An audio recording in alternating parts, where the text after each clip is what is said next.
உலகில் தோன்றிய ஒவ்வொன்றுக்கும் ஒரு முடிவு உண்டு. காலத்தின் சுழற்சியில் எதுவும் நிரந்தரமல்ல. ஆனால் இந்த நிலையற்ற வாழ்க்கையில் ஒரு நிலையான ரகசியத்தை நம் முன்னோர்கள் ஒரு பிடி சாம்பலில் ஒளித்து வைத்திருப்பது உங்களுக்கு தெரியுமா? சிவபெருமான் ஏன் தன் நெற்றியிலும் உடலிலும் தாங்கி நிற்கிறார்? ஆள்பவன் முதல் பிச்சை எடுப்பவன் வரை அனைவரும் ஒரு நாள் ஒரு பிடி சாம்பலாவார்கள் என்பது ஒரு கசப்பான உண்மை. திருநீறு என்பது வெறும் சாம்பல் அல்ல, அது ஒரு மாபெரும் தத்துவம். உலகில் உள்ள எந்த ஒரு பொருளை எரித்தாலும் அது சாம்பலாகும்.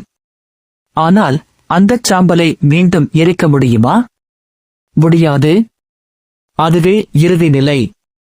நான் என்ற அகங்காரம் முழுமையாக அழிய வேண்டும் என்பதையே திருநீறு நமக்கு உணர்த்துகிறது. நாட்டை ஆளும் அரசனாக இருந்தாலும் இறுதியில் தீயில் வெந்து ஒரு பிடி சாம்பல்தான் மிஞ்சும். மற்ற பொருட்கள் உருமாறும், ஆனால் திருநீறு மாறாது. அந்த மாறாத திருநீற்றை நெற்றியில் அணிவதால் அழிவில்லாத இறைவனை அடையும் வழி கிடைக்கும். அதனால்தான் திருநீறு இல்லாத நெற்றி பாழ் என்றார்கள் பெரியோர்கள். உலகம் இறுதியில் சாம்பலாக மாறும், ஆனால் சிவன் அழிவற்றவர்.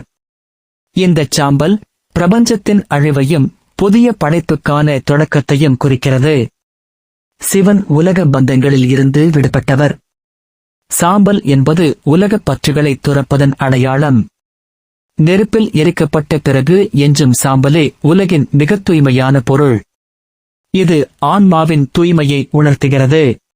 சுருக்கமாகச் சொன்னால், சிவபெருமானின் உடலில் உள்ள சாம்பல் என்பது மரணத்தின் மீது அவர் கொண்டுள்ள அதிகாரத்தையும் பிறப்பு இறப்பற்ற நிலையையும் காட்டுகிறது. மும்மூர்த்திகளுள் சிவனே எல்லாவற்றிற்கும் மேலானவர் என்பதை இது பறைசாற்றுகிறது. நண்பர்களே, திருநீறு நமக்கு நிலையாமையை கற்றுக் கொடுக்கிறது. இந்த நிலையற்ற வாழ்வில் அகங்காரத்தை எரித்து சாம்பலாக்கி அந்தச் சிவனை சரணடைவதே உண்மையான ஞானம். ஓம் நமச்சிவாய.